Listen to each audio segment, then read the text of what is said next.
Hello everyone. Today I'll show everyone this big knife card, that is to say, this type of BMW key with buttons on the side. A video of writing to the U chassis and writing to the OEM key for the convenience of shooting. We use two programming harnesses.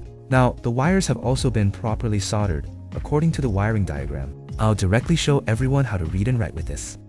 We can implement this function through two methods. First, access the emote programming. This is what we often show everyone.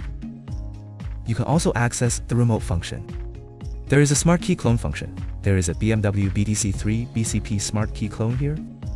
This is a U chassis key. Now we need to read and write this U chassis key. Insert the programming harness plug connected to the key to be read. The wiring diagram can also be seen here. Click Read Chip Data. Click OK. Click OK. Remove the original vehicle key that has already read the data and insert the original key that you want to write to. Then now, let's start writing to this OEM key. Click OK. Click OK. Now, this key can be restored to normal use.